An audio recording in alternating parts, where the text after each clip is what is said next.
Welcome one and all to the Cine Geeks podcast where movies, TV, and all things geek collide. I am Roy, still joined by my lovely co-host Angela. Happy 2025, everybody! Yay! Finally, 2025. Yeah.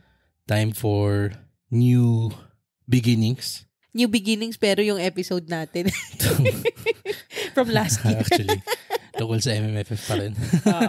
So, ayun. I mean, you saw the title, you clicked on it, and you probably know. Now we're going to be talking about our rankings for the movies that came out during the 50th edition of the Metro Manila Film Festival. Also extended. Yes, so we are recording this the night of January 9. Tapos sinannounce, I guess a couple of days back, na the festival has been extended until January 14. So, may chance pa na mapanood nyo lahat ng mga pag-uusapan namin dito, and you come back, listen to what we think. And to be fair nung mga past few days na nasa sinehan tayo, nakita natin na sobrang pa rin daming tao na nakapila for MMFF. That is true. Yes. Grabing dami ng tao sa sinihan for this. And to be fair, it is deserved. Kasi although we are going to be talking about the films in ranked order from, ayoko namang sabihin na mula sa pinakapangit hanggang sa maganda. Hindi kasi kahit yung sabihin natin yung pinaka-least sa listahan natin, and we will both have different lists. Yes. Okay, hindi to solid Cine Geeks list. As always, just like our best and worst of 2024. Yes. Ang mangyayari dito, we will actually parang point out that even the least good ones have some form of merit to them. True. That is true. Pero bago tayo mag-continue doon, again, we just want to remind everyone that if you haven't, you can please subscribe to us wherever you listen to podcasts like Spotify, Apple Podcasts, and YouTube. And where can they find us on social media, Ange? We are on Facebook, Instagram, Twitter or X, and Threads, Blue Sky. What am I forgetting? Letterboxd. Dami din, no? Oo nga. Basta, yun na yun. Whatever social media you can think of, we're there. LinkedIn. Parang nga din, no? Meron. Actually, meron. We also have our website, of course. www. MySpace. Di ba nagkaroon ng Tumblr. shortlist yun? Oo, wala na. Multiply. Alam mo, feeling ko yung pa-shortlist ni Friendster na lang yun. lang. Hindi, ito. Phishing scam. O, diba? Nag-sign up din ba kayo doon? Shucks, yung email addresses natin, guys.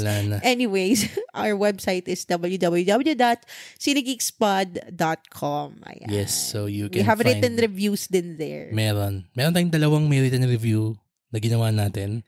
Pero yun na nga, dahil isa lang yung episode natin noong December, kasi sobrang busy natin. Kaya din dalawa lang yung written review namin kasi sobrang busy talaga. Ngayon na tayo nakahanap ng time na pag-usapan to. Kaya isang bagsakan na to. Isang bagsak lang to. Okay. So, simulan na natin ang ating balitaktakan for this episode. Just like the best and worst thing na ginawa natin last episode, we will go rapid fire doon sa parang bottom half of the list. By the way, full disclosure, we just saw 9 out of the 10. Kasi yung isang movie na pang 10 dapat, yung Hold Me Close, wala na kami mahanap. Yes. At the time of us, parang making or finalizing our rankings. Yan. But, siguro, grade doon? Incomplete? Oo, INC. Incomplete. Incomplete. Yes, incomplete. Incomplete yung grado ni Hold Me Close. Yes, okay. yes. Pero we're gonna... 4 ba? 4 yung incomplete sa amin. Yung pinakamababa doon. 5. Yun yung bagsak. Yun yung bagsak. 4 yung incomplete. 3 yung pasado. Pasang-awa. Oo. Tama. Geek na geek Oo nga eh. Ganun na ba dapat yung grade natin dito? Wag, yung mahirap na. 3, 4. Anyway, sige na. Eh, ang dami nagalit kapag 1 yung binigay mo. Akala nila 1 star. Oo. Tapos kailangan pa natin mag-explain. Parang hindi, 1 yan. Parang college. Diyos ko. Magiging madugo. Oo. Maka-question yung ating maglagay na rin tayo ng negative. Hindi, ano na yan? Iwan natin kay Goldwyn yun. Okay. Yung mga negative na mga grade. Okay. Yan. Anyway, sige, let's start the quick fire bottom half part of the list. Start with number 9, ladies first. Ano yung number 9 sa list mo? Number 9. Number 9. Espantajo. Same. Yeah. Sige, bakit? Well, it really doesn't bring anything new to the table for me. Of course, Chito Ronyo, Feng Shui, and marami pang ibang mga classic na nagawa na si Chito Ronyo na went down in history na. Pero kasi parang for me he doesn't reinvent the wheel. He just keeps parang reproducing the same old wheel for me. It was very cliche. Alam mo, since the time na he was at his peak siguro, I would like to think na horror has evolved a lot. And parang I feel like this movie is stuck in the past. It will be great if it came out in 2000. Actually, at least 20 years ago. 2004, sabay nung parang feng shui. Oh, sige. 4 years difference. Pero, pero di ba nga, I mean, the point is, this kind of horror lives in the past. We've seen this time and time again. And we appreciated its novelty at the time. Pero it has since moved forward and evolved into better and more sophisticated kind of horror. We will talk about a more sophisticated kind of horror later on. Pero Dayan, that's my 9. Ako din. Alam mo yung ako, you know me, our fellow cinegeeks who join us sa mga screenings know me na pag horror talagang, talagang takip mata, takip tenga. So parang for me to watch a horror film and not even attempt to shut off my extremities at all means na the movie didn't succeed in being scary. It violated the cardinal sin of a horror film. Don't be boring. It was boring as fuck talaga. But then, ang ibibigay ko lang naman na merit niya is the acting. At eto yun, again, we're not to say that this is napangit to. Kasi tama yung sabi mo kanina na this is the kind of horror movie that lives in the past. Yung feng shui, yung sukob, parang ganito yung feels niya Pero kasi, yun na nga iba na yung nakakatakot ngayon, iba na yung ine-expect ng discerning horror movie audience ngayon. And iba na rin yung audience ngayon. Exactly. The same. Diba? With their exposure to different horror subgenres, yung mga Korean horror, yung mga people have parang more sophisticated. Pero, again, maliban na sa acting na sinabi mong strength nitong scene na to, yes, I wanna give special props to the special effects. Kasi talagang boring siya in terms of yung takot at gulatan. Parang the narrative. Pero when the creepy crawlies come out, Jesus Christ, bang klase the imagery, no? Yung imagery nung pag kinukuha na nung espantaho yung mga victims niya na lalabas yung mga uod, yung mga daga, yung mga parang, oh God, okay, sige, yay, okay, good. Keep this up. Ang problema niya, hindi niya na-keep up yung creep factor nung kill shots niya. So to speak. So, yun yung nakakasad lang sa kanya. Anything to add? Yeah, I think that's it. It's not completely a bad movie. It's like we said, just because it's at the bottom does not mean it's a bad movie. It's true.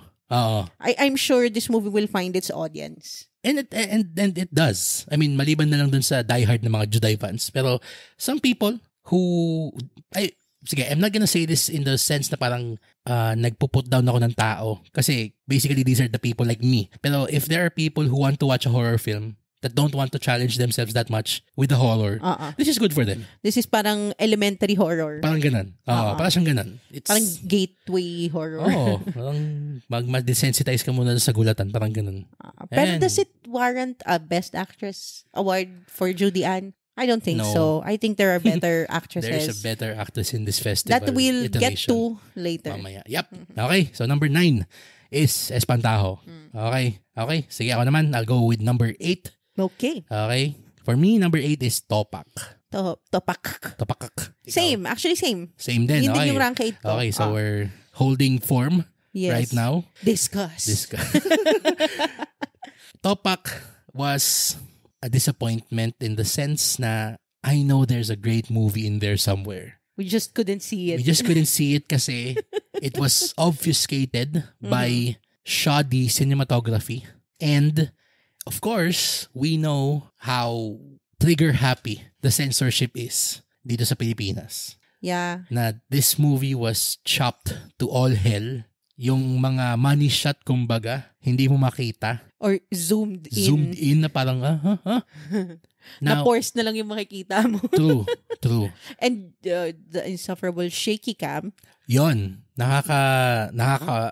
nakakahilo. Yes. Yung shaky cam niya. Yes. Hindi siya yung Definitely. shaky cam for the sense, in the sense na parang born supremacy. To evoke parang a mooded emotion. Or yung parang you're in the moment. Hindi Kasi ganun yung sa Born Supremacy, Born ultimatum na shaky cam eh. Pero kasi dito parang it's shaky cam done to obfuscate obvious limitations. Yes. Now, I understand that. Sana kasi this is the Philippines and we parang look at it in context kung saan siya ginawa. So parang alam naman natin na hindi naman tayo makakagawa ng John Wick na ganun kalinis, ganun ka pulido yung galaw. Problem was, ang lapit na sana eh. Ando dun na eh. Si Arjo sobrang galing niyang action hero Yes. Talagang if the movie around him was way better talaga, this would have been much higher ranked sa akin. Kaso yun na nga eh. Parang yung the outfit that released this is Nathan Studios. And this is very, very similar dun sa kanilang international movie na nilabas, which was yung Boy Kills World. Ganun din. Kung paano yung pagkaka-cut and obfuscate ng mga quote-unquote money shots, zoomed in, pinutol yung part na, kumbaga, sa John Wick, yung parang kita mo na mamamatay yung kalaban. Wala dito. Same. Pero, ikaw, anything to add to what I said? Julia Montes was also good in it, being the emotional anchor of the film. Although the script was questionable for me, kasi parang hindi consistent yung malalim na Tagalog. If they're gonna go parang The Kingdom na talagang matalinghagang salita na yun talaga yung parang lingua franca nung mundong yun, we will accept it. Very much like parang Coriolanus, ganun. Na ganun magsalita ang mga tao. Pero kasi, very inconsistent yung ganun. Biglang babalik sa colloquial Taglish ngayon. Tapos parang switchy. So parang medyo na, it kinda lost me there. Dun sa kung anong gustong i-evoke na parang universe nitong Topak. Kasi meron sana they can actually do a parang continental kind of world, 'di ba? World building. Pero yon, yung script siguro doon ako pinaka-disappointed. Pero if they just kept it simple, siguro mas magiging effective pa. That is true. Kaso parang sobrang daming moving parts, daming masyadong bells and whistles that they were trying to employ to the detriment of the film as a whole. Not to mention na nga yung obvious handicap niya in terms of being subjected to censorship. Parang alam na nga nila na macha-chop na sila to all hell.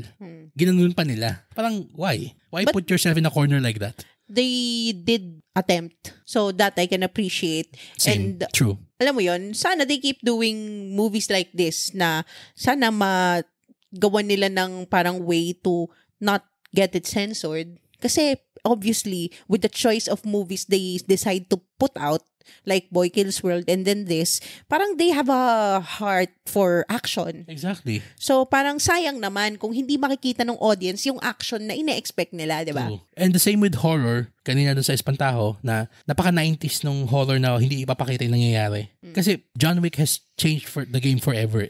We all expect clarity and wide shots and we see yung cathartic moment in an action sequence.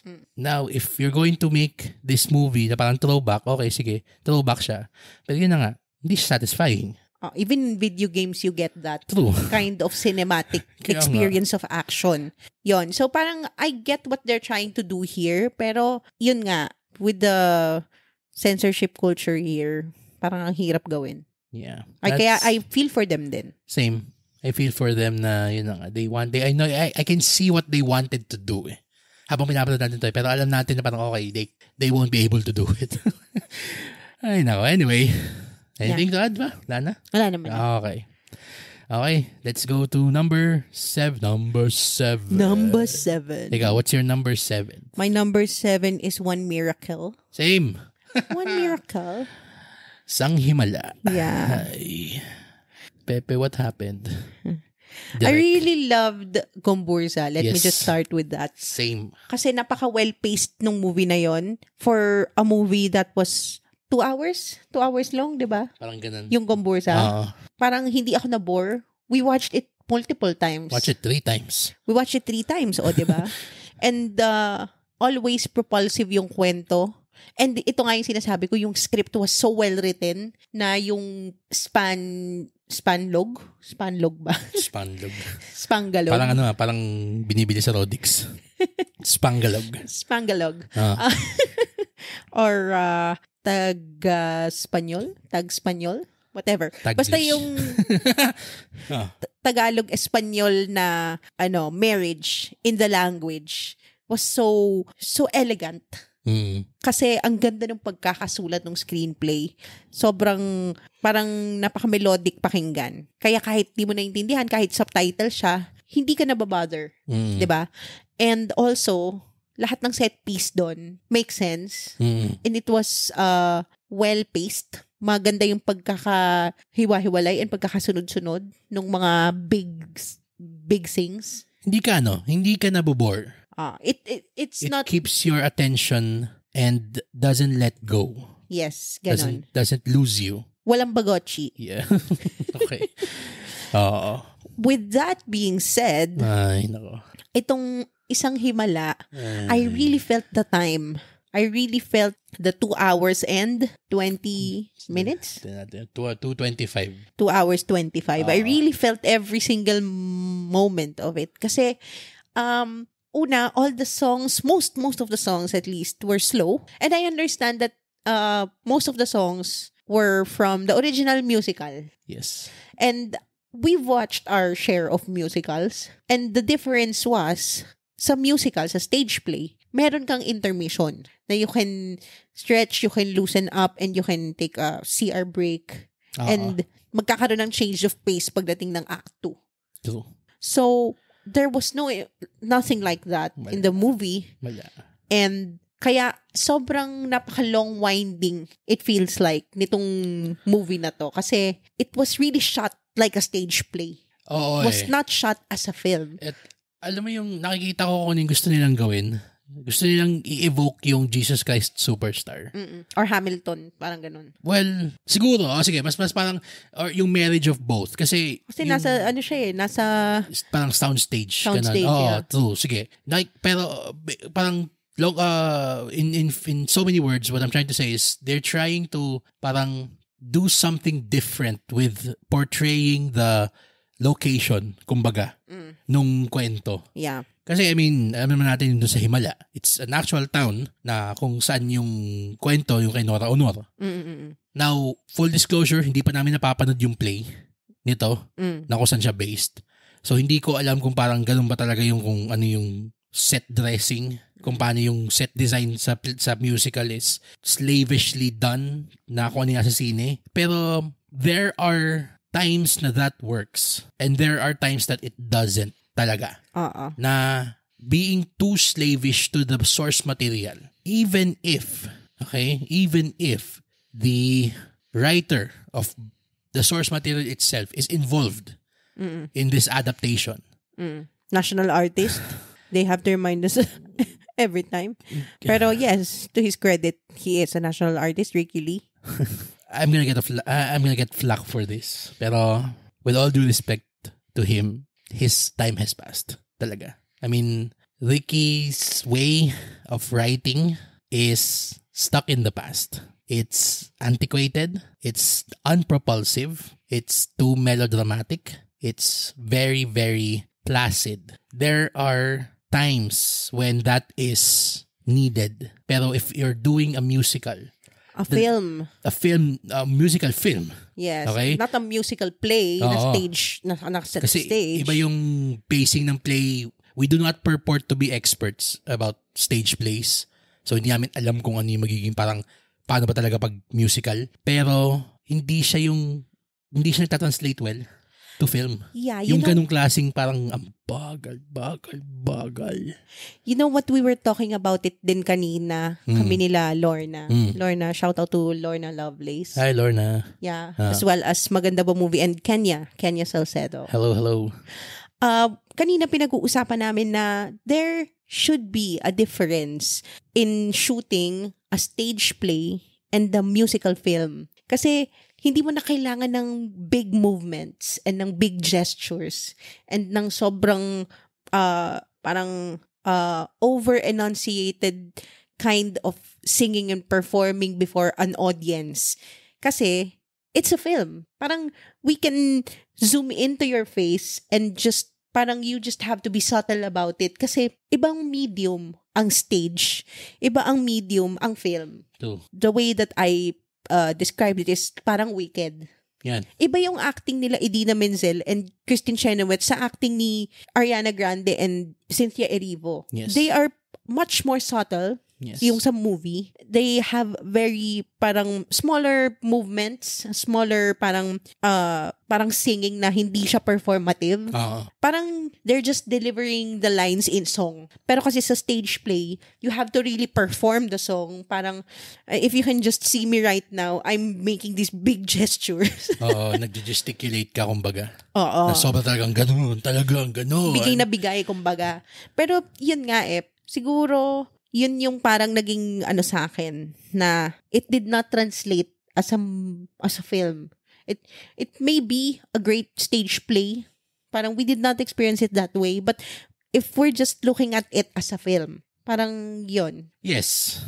Nothing against the people who made it, okay? The art especially was there. Since and again, since we've started it, there are merits to the films that we are listing. The biggest one here, yung talagang shining star is si Kaki Chodoro as Nimia. Whenever she's on screen, the film just picks up energy. True. And then when she's not there, I just want to go back to sleep. Talagang, oh my God, hindi ko kinaya tong sining to. As in, yung last 25 minutes, kumbaga, parang umiidlip na ako. Diyos ko, Maria Josep. Ito no joke. Meron tayong katabi nung pinanood natin to sa Glorieta. He left 20 minutes before the movie was over. Hindi niya kinaya. Talaga. I mean, it's an acquired taste naman to begin with, theater. True. Musical theater. So, parang, siguro, if you're a theater kid, talagang I'm pretty sure. magugustuhan mo to. Pero if you're an average film fan who wants to experience this as a film, I would really recommend just watching Himala. It's yun na lang. Perfect film. Yun. So, why make another inferior film based on a perfect film? Hindi, okay na na-inadapt nila sa stage play to parang cater to the theater enthusiasts. Pero for the theater play to be translated into film, parang there is a film already. Pero I mean, that's at least a cinematic achievement for Philippine cinema. Na may musical tayo. Meron tayong ginawang musical film. Sure, albeit, yun nga, not the best one that I can actually recommend. Pero, yun nga, marami naman siyang good factors. I mean, the set design and the sound editing was very promising. I mean, I would expect. This is a musical. Dapat top-notch siya. And nakuha niya lahat ng sound related awards. Yan. To their credit. Okay. Yeah, true. Okay, sige. Move on na tayo to our number 6. Number 6. Number 6. Okay, so for me, my number 6 film, dito tayo ata magkakahiwalay na ng ating For me, is My Future You. And this is not an indictment on the film na mababa siya. It's just there are 5 more greater movies above it. Pero we are now firmly, I guess, I can safely say, we are now firmly in the set of films na we can talk a bit more positive about. My Future You actually was the last one we saw of the 9 na pinanood natin. Yes. Hinanap pa natin to kung saan tayo makakapanood. At pinanood limited natin sa screens na lang siya. Oo, pinanood natin siya sa Caloocan. Dinayo pa natin para mapanood. Pero yun yung nakakatuwa dito Napaka zero expectations ko dun sa sine. And I actually liked it a lot when I saw it. Same. Diba? I don't wanna spoil it too much kasi it hinges on certain plot machinations na best experienced fresh. Pero masasabi ko na lang na para siyang Doctor Who. Yung pagkakagawa. Now, yung time travel element niya, hindi siya spoiler kasi pinakita sa trailer yun. Itong si Girl nasa 2024, si Guy nasa 2009. Yan. So parang of course, the complication is that, okay, they are in two different timelines. Very Lake House. Yun din. True. Lake House. Sabi ko sa Glass House. Ano pala yun? Horror film yun, di ba? Parang horror slasher. Parang gano'n. Lake House. Yan si Keanu tsaka si Sandra Bullock. You're their reunion after Speed. True. Yan. It's sweet. It's earnest. It's... medyo may creepy Saccharine. moment. Oo. Pero nabawi naman. They saved it. Ano mo yung parang... Nice save. At the very last second, parang, no, film, no. Tapos biglang may isa pa. Okay, good. Okay. Sige. Okay, we'll give it a pass. Fine. Sige. Pero kung hindi nila ginawa yung at the last second save nila, parang, medyo cringy. Pero, special props to Seth Federline. Tama ba? Yes. Seth Federline. Para siyang Daniel Padilla marunong umarte. Pew, pew, pew, pew. Seth Federline. Yan. He looks a lot like Daniel Padilla, but if Daniel Padilla knew how to act, because the kid absolutely acts his ass off dito. Galing niya talaga. We'll be watching his career. True. With great interest. Yes. Number 6. Go. Number 6 ko is And the Breadwinner Is. Ooh, okay. Yeah. Okay. For years, every MMFF year, I have always hated Vice Ganda's outing. Lagi siyang punchline the movie. Ganun lang siya. Walang laman yung kwento niya. And puro, alam mo yun, yung mga tipong jokes niya rin sa Showtime, yun lang din yung sinasabi. Parang very recycled punchlines. Showtime the movie. Yun din, Showtime the movie. Pero this time, I mean, it's in my 6th, pero I liked it. I really liked it. Napaiyak nga ako nito eh. True. The reason why hindi lang siya nakapasok siguro sa top 5 ko would be yung kanyang screenplay is too bloated. Ang daming mga plot lines na hindi naman actually necessary. I wish na they just focused on the main plot line with some subplots. Hindi yung bawat kapatid meron. Kasi this is not a teleserye that you can really flesh out all the problems and all the storylines, backstories of every character. Kung series to, pwede. Pero this is a film where we should be laser focused on the main protagonist. And then minor protagonist, possibly. Pero, yun nga, it really made the narrative suffer. Kasi ang dami nilang kailangang i-close at the end. That is true. So, yun lang. Vice Ganda really acted his ass off in this movie. Something I've never seen before. Kaya, yun yung parang pinaka-major props to Vice Ganda that he decided to parang change up. Branch out. Yun yung a happy development na nakita ko na naging change niya this year. And I hope to see more movies like this from him. True. Parang give us Eternal Sunshine of the Spotless Mind. Yung ganon. O kaya yung Truman Show. Yung ganong klaseng comedian who can do drama that could be powerful. I mean, di ba? Awakening si Robin Williams, Patch Adams, yung ganon. Parang you can mix drama and comedy so beautifully. And ito siguro sabihin ko na din, sa'yo number 6 yun, di ba? Yes. Sa akin number 5 siya. Yan. So parang nagkapalit lang tayo na 6 sa'yo yung at B, 5 yung My Future You. Sa akin, baliktad sila. So, And the Breadwinner is my 5th best film. Again, simply because there are 4 better films above it. Pero what made it so good para sa akin when we saw it was yung acting ni Vice. Talagang dinala niya yung... And there is, kumbaga yung Oscar reel niya dun sa dulo. Yung 14-minute long, one take nung parang cathartic moment nila. Buong pamilya. Bang klase yun. Ang ganda ng pagkakasulat nun. Yes, there is bloat. Pero I don't think that's because of yung writing ni June Lana. Pero mas more na parang, siguro, ini-expect nila na meron sila nitong yung big set piece. Itong climactic set piece, yung talagang... Parang tanging yaman showdown. Parang ganon. Oo. na sige, tawa pa kayo kanina. Sige, tara, iyak tayong lahat ngayon. Para siyang ganon. Na yung bloat that you were referring to, yung mga pasakalye ni Vice na may lalabas na mga parang characters na sige, ayoko na lang i-spoil din kasi kung nagustuhan nyo naman yung mga scene ni Vice nun, I mean, more power to you. Sige, fine. Pero if you liked it, you're gonna recognize some. Yes. May mga nakilala ko na talagang nakita ko, talagang LOL moment siya. They were tickled pink when they saw it. Nakakatuwa naman siya. Pero kasi yun na nga you would have appreciated siguro a more focused and more streamlined way to get to the complications and how they go about fixing that complication. Yeah, I'd like to add to what you just said. Kasi parang hindi pa rin siya ganun ka-confident dito sa ginagawa niyang to that he has to make callbacks on his past successful MMFF movies. True. Or films. I don't know if all of them were MMFF, pero yung mga past characters has to be called back. Parang, no, you don't need all that. Ang lumalabas tuloy para siyang masabi ka, para siyang nagiging Family Guy. Parang nagkakaroon ng vignettes pa. Na parang it's so unnecessary because this movie can stand on its own. Although they are funny, yes, it didn't need it. It didn't need it talaga. Parang just give us the straightforward dramedy, yung bittersweet na comedy na parang the comedy should come out of the situation. Don't make it na parang you stop the entire story just to come up with a joke.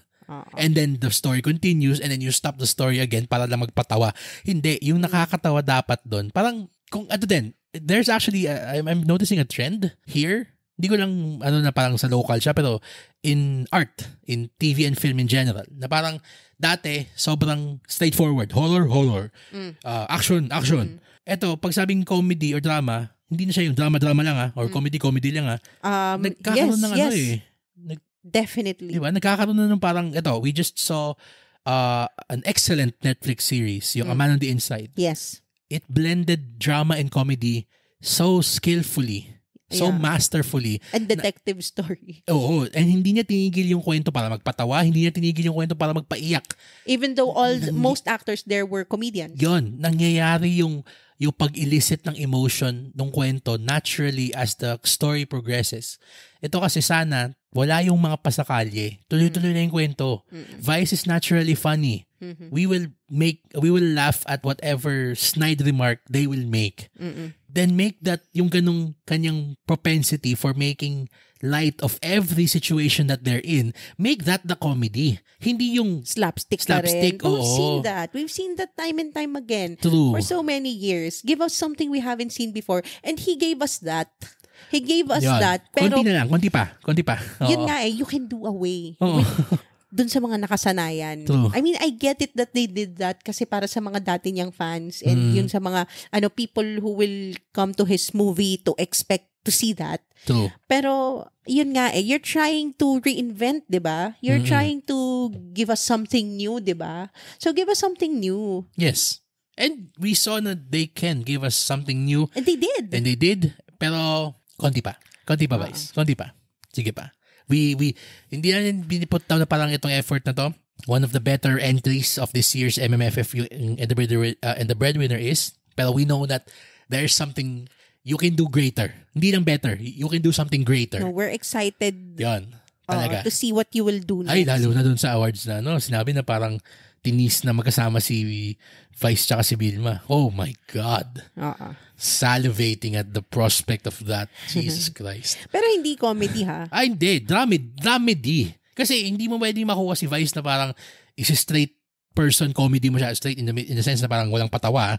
Pero yung naturally magka-crack siya ng joke Pero pag gano'n na yung kasama niya sana yung next si Vilma, my God, the possibilities are endless. My God. Yeah. Anything to add? Okay na. I think we already said everything. So, tapos, let's move on. Yung number 5 mo naman, yung My Future You. Yes. Anything to add to what I said? Ano ba sabi mo? Diba? Para siyang Doctor Who. Ako naman, si Seth, yung ganun. para siyang, Your Name. May sinabi ka isa pa, para siyang About Time. About Time also, Para siyang Richard Curtis. Oo. Pero yun nga yung masasabi ko din kay Crisanto Aquino. Oo. Parang the way he makes films is parang para siyang Richard Curtis of the Philippines na very earnest, very heartwarming, and feel good generally. True. Yeah, kasi we also saw his other film, yung Instant Daddy, diba? Instant Daddy. It was also that parang sobrang wholesome and very yung parang very earnest, heartfelt movie story. It's very simple pero parang it becomes a cult favorite because of how feel good it is. It makes you, parang it gives you that release to cry, ganyan. Ano siya, isa pang ano pa yung sabihin niya, parang well, based on sa dalawang, yung ginawa niya na mga films na napanood natin, may pagka-life-affirming yung scene, yung pagsulat niya dun sa Instant Daddy tsaka netong My Future. I know we gave it a good rating when when we released our written review nun. Pero ito yung parang pinakita na, okay, he can do parang a bigger scale. Na parang Richard Curtis nga. And I like the fantasy element kasi medyo bihira yung ganito ka-controlled na fantasy. Kasi when you talk about fantasy in Filipino film, parang it's either parang Enteng Kabisote, di ba? Oo. Or yung sobrang Encantadia. Oo. Yung gano'n at Mulawin or ano ba sa film? Magic Temple. Wow. Age reveal. Pero, yun nga when you really talk about fantasy, hindi siya ganyan parang grounded kind of fantasy story. This was very grounded, very controlled, and it's not too far, alam mo yung sobrang high fantasy. Yun. That's what I liked about. Parang siyang about time. Yung parang there's just this phenomenon that happened. And you can't explain it. Yung parang yesterday. Parang ganon. Diba? There's no need to explain it. Let's just roll with it. Tama. I like that. Yan. Ang galing nung ang galing. Nakakatawa kasi parang nung lumabas yung awards, hindi pa natin napapanood ito. Parang, bakit? My Future You. Nanalo mga awards. And then after we saw it, parang, okay. Yeah, deserved. Galing naman. Especially kay Seth nga. Tsaka yung visual effects din. That was impressive. True. Okay. Anything to add? Yeah, Lana? I'm good. Sige. I'm looking at our lists. And I can see na from here on out, we actually have the same. So, let's just discuss it. Let's just discuss it. Number 4 Number 4 is Strange Frequencies, Taiwan Killer Hospital.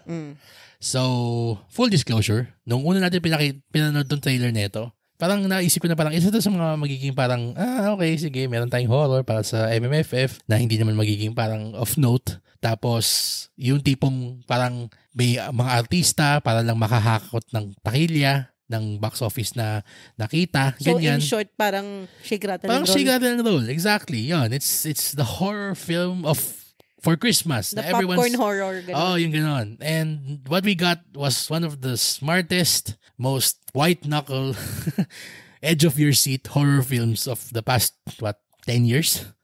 Galing. Bang klase. Well, let me just, of course, ang bangis.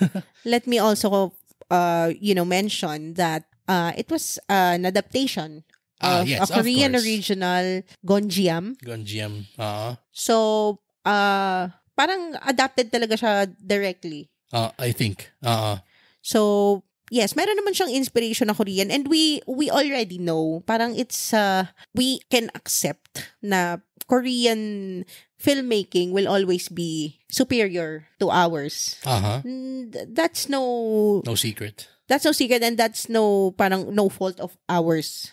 Parang they're just more technologically advanced than us. And that's okay. Pero this movie that adapted Gonjiam, parang really gave it a run for its money. It's true. Diba? Galing. Talagang hindi naman din siya. I mean, full disclosure also, I haven't seen Gonjiam. Pero with what I saw with Strange Frequencies, na hindi ako biased or parang without seeing the superior film. Or the original, kumbaga. The original. I think this was a decent adaptation. And it's a great horror movie. Period, Oo. Diba? As an elementary horror fan, what can you say? Nakapikit yung mata ko, nakatakip yung tenga ko the whole time. So, 5 stars. 5-star horror film. Ano siya?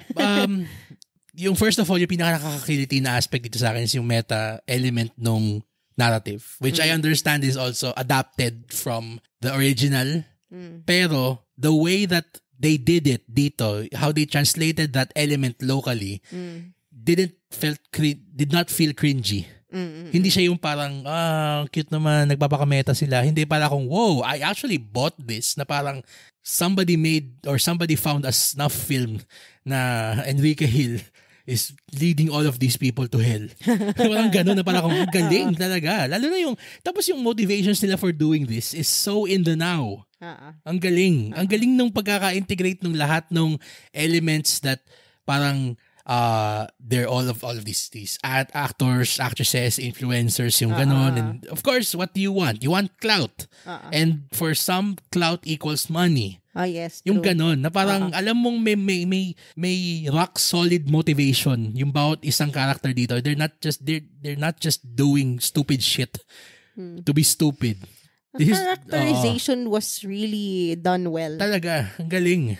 Tapos yung yung cinematography pa na ito. Of course, again, ayoko sabihin aping kasi yun nga, they're remaking the original. Pero yung pagkakashoot nito, yung local nating version, ang galing din. Everything works. I can't say anything else besides yun na nga. It's so good. Everything just works. Ang galing. Especially yung ending. Yun, ang galing din. Oh my God. Yeah. Nagawa natin sa wakas. So, ikaw, ending.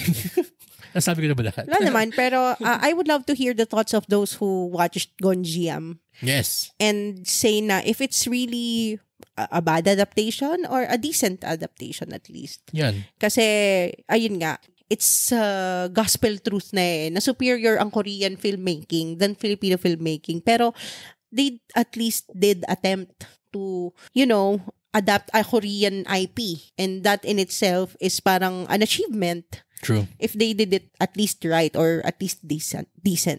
So, That's let us more know. than decent. Let us know in the comments. But we will also watch it. Nasa watchlist na natin yung Gonjiam. Masabi ko lang itong what do you call this? Itong Strange Frequencies was co-written by one of our favorite writers, Dustin Celestino. So And also Eric Mati, di ba? Hindi siya part ng Yung niya, yung kanyang outfit yung gumawa. Yung reality. Yan. Pero yung tawag dito, yung film itself, directed by Kerwin Go, written by Leovic Archeta, Dustin Celestino, and also direct Kerwin. Pero yun, galing. Shout out to Direct Dustin. Yes. Yeah. Yes. Can't wait to see what you do next. Yes, that's true. As always. Yep. Okay. Number 3. Number 3. Pass tayo din. Number 3 was Green Bones. Green Bones. Yeah. So, the eventual Best Picture winner, did you think na it was deserving Best Picture? It was the safest bet. Yeah, it was the safest choice. It's like I think. Firefly all over again. Pero it doesn't mean na napangitan tayo or it did not deserve. Kasi mas universal yung message niya kumpara dun sa dalawa Na nasa taas. Oo. Well, Green Bones, what did you think of it itself? Bakit siya third lang para sa'yo? Kasi siguro I have seen this story before. Yun lang. It's just that. I mean, it was well written, well directed, well executed, well acted. Pero kasi, I can't help but think of The Green Mile and Shawshank Redemption while watching it. Hindi ko siya maihiwalay kasi those are two of my favorite films. And, syempre, top IMDb film of all time, Shawshank Redemption. I think siya pa rin, no? Siya pa rin, oo. Tapos yung Green Mile naman is a cult favorite din. 'Di ba? So parang it's a mashup of those two. And the messaging is also the same. Parang it's about trying to see the real goodness in people. True. And siguro yung element lang na parang that made it Filipino was yung tungkol dun sa buto. Na kapag ka na-cremate, yan ganyan. Kapag nakita ka ng green na bone, mabait daw yung tao. Mabait daw yung tao, naging mabuti siya. So, that was the only different thing that I can say na unique dito, na wala dun sa Green Mile and Shawshank Redemption. But everything else was the same. Even yung confession act ni Andy Dufresne. Tapos yung act din na kung saan pinakita na yung side ni Dennis Trillo was also executed the same.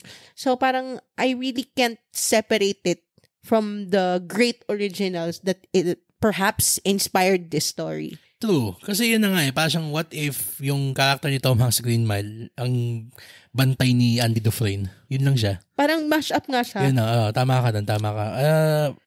Ito yung, ayoko sabihin nga, wala nga pangit dito Pero ako personally, I would much rather that a film take a big swing and miss. Katulad ng Topak, or sure, let's say, isang himala, fine, than be this safe. Now, it's this high up on our list because it's undeniably well made. The acting is deserving of yung awards nila. Yes. Well, based Everything just worked. Based on who was nominated, at least. Okay? But we have a different... We'll get to that mamaya. Pero kung doon sa listahan ng kung sino nominado, dapat naman talagang nanalo si Ruru at saka si Dennis. Wala akong masasabi doon. Zig Dulay, ever reliable. Dapat siya ang nanalong best director siya actually. Yung best director. Ako, sa'yo siguro. Sa akin, parang hindi. para sa akin, if you made this parang well-rounded and parang everything worked well, all the elements of the film, you have to have a great captain at the helm. True. So, with that being said, parang, yun nga din yung parang contention ko pa rin na parang, how can you be the best picture but not be the best director? Kasi, parang, if you made the best picture, doesn't it translate that it has the best director? True. Parang ganon. Alam mo naman yung natin you get an award, and you get an award, and you get an award. Everybody gets awards. So, MMFF Participation Awards night. Yun ang aking gripe about that. Na parang, if he made the best movie, he should be the best director, right? That is true. At tapos ang dami ring ibang napanalunan na ibang elements nung like ibang categories. So si Zig yung at the helm siya yung pumili ng mga taong ilalagay doon sa mga positions na yun. That's why everything worked together. That's how Hollywood works. I'm not sure it's done the same way here. Pero it's GMA Pictures, so I don't know how it works internally. Pero kasi, yun nga, parang just like Firefly, hindi rin siya nanalo na Best Director, pero Best Picture yung scene niya. Actually, yun nga, pagpalitan na natin, number 4 sa akin yung Green Bones, number 3 Strange Frequencies. Ano tayo? Ad hoc change. Sick. Yan. So, number 4 na sa akin yung Green Bones. The more we talk about pag tinagalan pa natin yung usapan, baka bumaba pa to na number 6. Pero yun nga, I mean, mataas siya sa rank natin kasi nga, maganda naman siya. Well, number 4. parang Firefly, parang Rewind. It's a good copy of the original.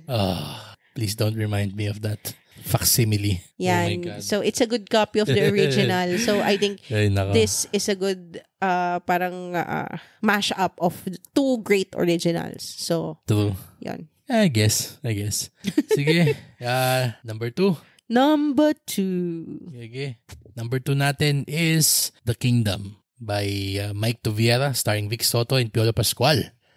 And just like yung refrain natin kanina about Vice Ganda putting on a performance for the ages, so does Vic Soto in this film na talagang ngayon na natin siya nakita na maging ganong ka regal and noble sa kanyang acting. Okay? Labas na kung ano yung nasa totoong buhay. And kung ano yung nasa headlines niya. Oo, hindi natin nililitigate kung anong klase siyang tao talaga, kung ano yung mga nagawa niya sa dati.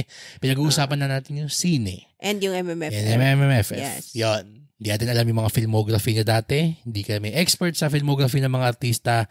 So we're just talking about this film itself. With that being said, ang galing ni Vic Soto dito.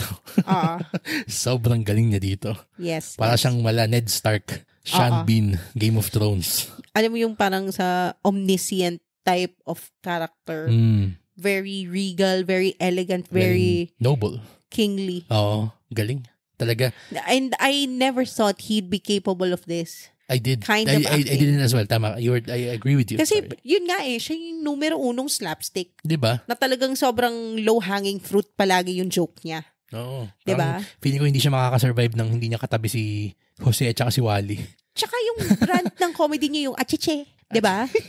So parang for him to go out on this project na sobrang outside his comfort zone. talagang I deeply appreciate this, na parang we were able to experience a kind of Vic Soto na, yung parang Eternal Sunshine levels ni Jim Carrey. Yan, siya yung nakagawa nun. Oo. Sa kanilang dalawa ni Vice, mas siya yung naka-achieve nung parang talagang he made us forget the achichi. Talagang parang it felt like he has been doing roles like this for years. Na parang, Vic, asan to? Ito yung hinahanap namin sa'yo. Asan to? Ang galing mo.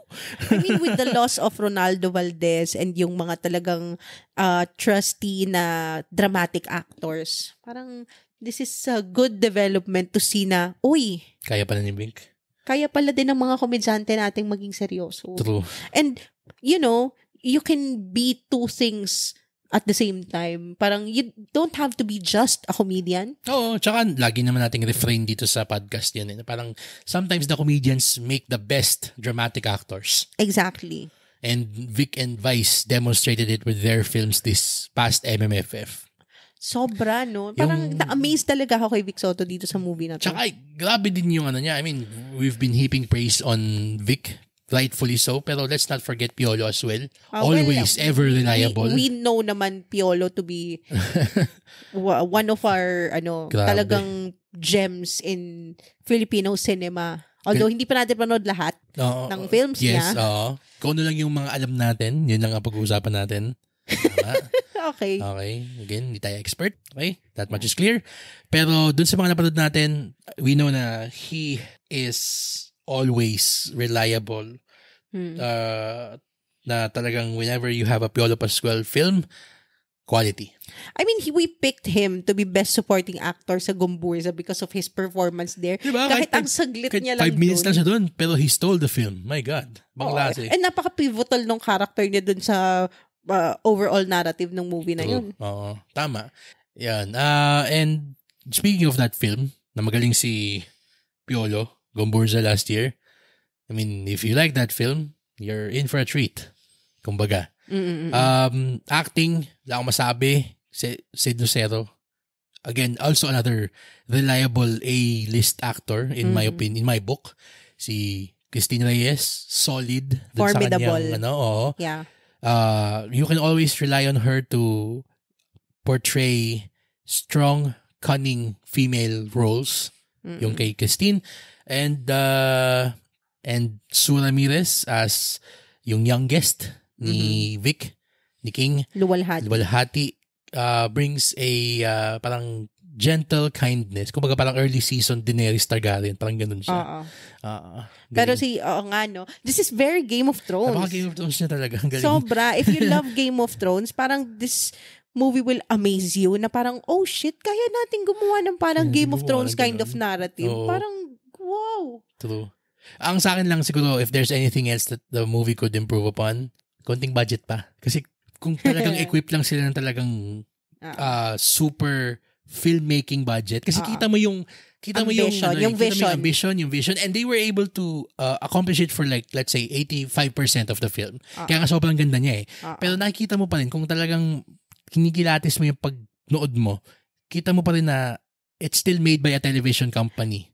And especially if you're comparing it to the likes of Game of Thrones, na talagang superior yung visual effects niya. And you can see na this is what it's parang emulating.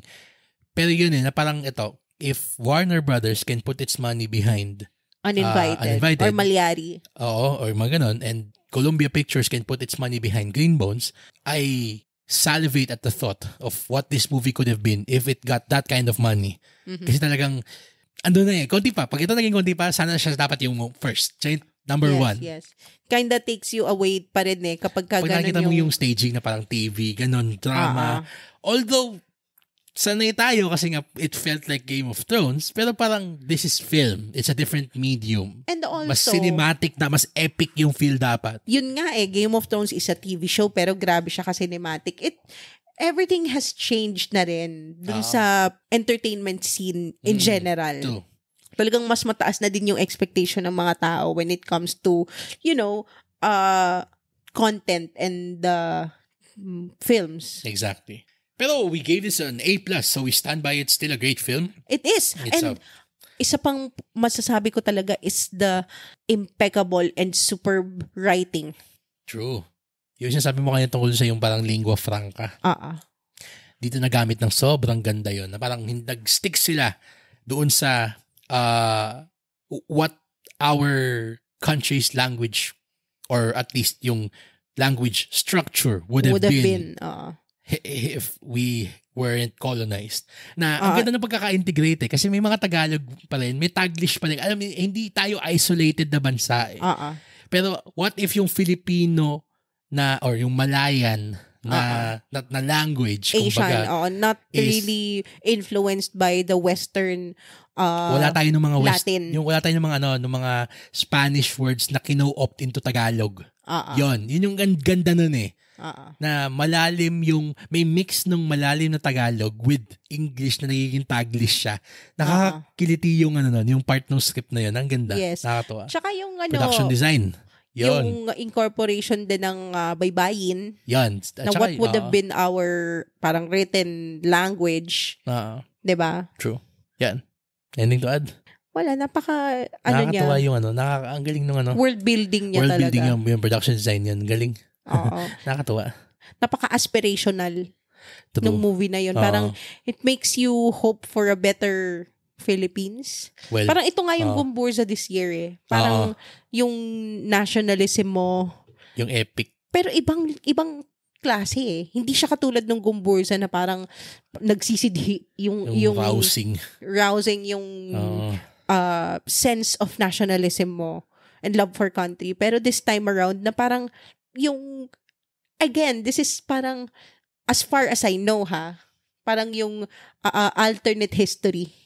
Parang this is one of the first I've seen na merong gantong klaseng film or property na nagpakita or nag-offer ng parang alternate history natin. Sa atin. Oo. And that's actually yung sasabihin na second best. Para siyang 1A, 1B. So parang ito yung 1B. Yes. Na itong listahan natin. And of course, 1A, what else? Uninvited. Yeah. Just go. Sobrang, oh my God. This movie. So electric. Goddamn perfect. It's electric. Galing. Every part is firing on all cylinder. Yes. True. Talaga. From the acting to the directing to the cinematography to the music. Even grabe. the wardrobe. Grabe. Alam mo, nakakatawa kasi ito yung pinakaunang pinanood natin for this MMFF. Tapos biglang ang taas ng bar agad. Nasa perfection agad siya. Parang, how can you appreciate all the others at the same level if you started with the best one? Pero yun ang nakakatawa eh. The others were able to at least show na they were parang at they par. came to play. Not as good as that. Pero they were gunning for the stars. And you saw the effort. I mean, galing. This is the 50th MMFF. So, deservedly naman na they all came to play. Yes. Talaga. Wala akong masasabi din na parang out and out bad. Yeah. Kasi even to the least, ngayon kanina Espantajo, there's some merit to it. Pero itong Uninvited talagang, God, the script crackling. Grabe, parang Tarantino-esque. Yung yung pagkakasulat ni Dolo Dayaw. Na may pagka-Sorkin. Parang na ganun. Pero, of course, let's just talk about it. Yung kanyang crown jewel na itong scene na to. Agamulak is perfect in this film. Yes. He is diabolical. Taking. Sobrang, my God.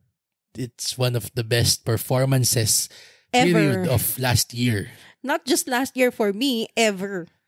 Grabe parang this should go down in history as one of the best acting performances ever. Oo. Ibang klase yung in-inject niyang delightful glee in being so evil. Grabe. Parang sabi natin sa review natin na parang yung Joker ni Heath Ledger. Or parang yung kay DiCaprio na yung Calvin Candy sa Django Unchained, yes. Parang ganun siya talagang hindi lang niya chinuchu yung scenery while he is on screen. He's eating the whole goddamn thing. Grabe yung niyang reaction sa mga tao. Especially sa akin. Grabe yung gigil ko sa kanya. Ay, naku. Naalala ko yung pinanood natin to, talagang parang... So, stomach churning yung pinapakita niyang acting performance doon. Oo, stomach churning, pero parang at the same time, parang kung, oh my God, I'm seeing acting perfection in front of me. Oo, grabe. Ibang klase yung parang dedication mo sa isang character to be able to do that. Alam mo, gusto ko siya, hindi ba natin napapanood ulit itong mga sine dito sa listahan natin? Now I want to see it again, itong Uninvited. Kasi parang, I just want to experience yung that scene. You know what I'm talking about? Yes, yes. Yung kanyang speech ni Aga. Parang Wolf of Wall Street nga yun. Parang Wolf of Wall Street na parang, oh my God, so good. So good. Ang galing, ang ganda talaga. Ang ganda nung writing din. Ang ganda nung script nila. Oo. Grabe. Sobrang kinetic. There's not a boring moment in this film. And even yung parang sabihin natin yung un-Tarantino-esque parts ng sine, the dramatic parts, it worked. Mm-mm. Hindi siya yung parang biglang babagal na biglang, ay ano ba to, asan yung belt, exciting. Hindi eh. It all works to serve this big story that it's trying to tell, and it tells it beautifully. Mm-hmm. Talaga. Masabi ko lang, last year, isa sa mga hindi natin nagustuhan, yung Malyari. Yes. Talaga. Mm-mm. For multitude of reasons. We have an episode about it. You can revisit that episode kung bakit namin nagustuhan yun.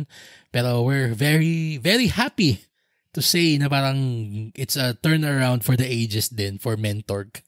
Mm-mm. Na they made our favorite film of the film festival for 2024. And this will go down in history as one of our favorite Filipino films of all time. True. Ibang klaseng cinematic experience to that you have to really experience sa sinehan. Iba talagang iba klase. Iba yung arresting na talagang hindi edge of your seat.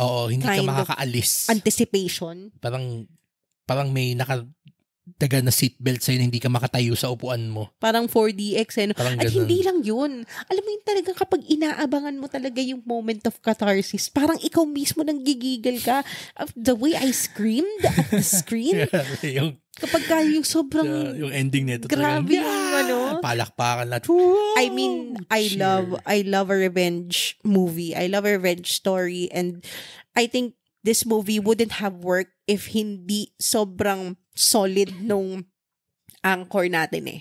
Yung nagre-revenge talaga. So, I think this movie really, stood on the back of Vilma Santos talaga. Yes. Actually, both of them. Kay Aga tsaka kay Vilma. Kasi you have to have an irredeemably evil antagonist against it's the unstoppable force meets the immovable object. Yon. So that's the beautiful clash of those two things made this movie so unforgettable for me. Talaga. Banglase. Oo. Hey. We can't stop gushing about it even now. I mean, we saw it 3-4 weeks ago. Oo. Tapos A+ din siya sa review natin, yung written review. Pero, it's still in our heads. And I think we will definitely watch it again. Yes. Bago matapos tong film festival na to. Even the supporting cast was very good. I mean, Gabby Padilla. Tsaka si Nadine. Nadine Lustre din. Yeah. Nadine was awesome in this. Ang galing nung... Ayoko sabihin na parang she's one note. Pero she always acts in a certain way sa kahit anong project na meron siya, parang dito sumakto yung ganong klase ng acting niya. And it made it all the... much. Yung naman, Nocturno, Deleter, parang ganon. Puro siya parang, ayoko sabihin na no expressionless. Pero parang dito kasi... Parang checked out. Na parang irreverent, na nonchalant. Pero dito kasi, na-translate niya well doon sa context ng character niya. It served it beautifully. Yung ganong klase ng acting niya. Galing nila. Tsaka nila. yung medyo may pagka-snarky din. Oo. Basta, galing nila lahat. Yung Road Killers, remember? We watched that. Yes, yun. Parang ganun. Yung ano niya. Kung ano siya dito, para siya sa Road Killer. So, Yeah. Okay. So, yeah. Ayun. Well, just to add, I think Sige, one last. Vilma Santos deserved the Best Actress Award. And Daga Aga Mulak. Mulak deserved the Best Actor Award. For me. I mean, kaya ako sinabi kanina na parang Dennis Trillo deserved to win based dun sa kung sino yung nominated. Because Aga was not even Yun nominated. na nga yung nakakabwisit dun eh. He was supposed to be nominated there. Huwag na nating bungkalin kung ano yung dapat doon, pero dapat kasama siya doon. Yes. And kung kasama siya doon, siya dapat yung nanalo. True. Yun lang. Mm-mm. Hey. Okay. Yay. Yay. We had another MMFF in our books. Yay! Our second MMFF Second as the Cine Geeks. Yep. So, kayo, what did you think of the MMF 50th edition? MMFF. Actually, na-ookok ako niya nung gabi ng parangal. MMF 50? Kasi hindi nila ma-perfect yan. Kahit yung mga house, oh my God. What are you saying? MMF 2024, MMF 50. Parang, it's MMFF. Just slow it down. Complete it. Kasi na-ookok ako pag di nila kinukumpleto talaga. So, Cine Geeks, what did you think of the MMFF 50? What was your favorite film? Your least favorite film? Nagkamali na naman ba kami sa mga sinabi namin? Whatever you want to tell us, you can tell us dun sa comment section on Spotify, on YouTube, or you can shoot us an email at cinegeekspod@gmail.com. And anything else? Don't forget to join our Facebook group Yes. called the Cine Geeks PHHQ. PHHQ. So kung meron kayong violent reaction doon, Pakinggan namin yung hinanayin nyo dun. Sige, walang problema. yeah. Alright. So, for my lovely co-host Angela, this has been Roy. Thank you for listening to the Cine Geeks podcast, where movies, TV, and all things geek collide.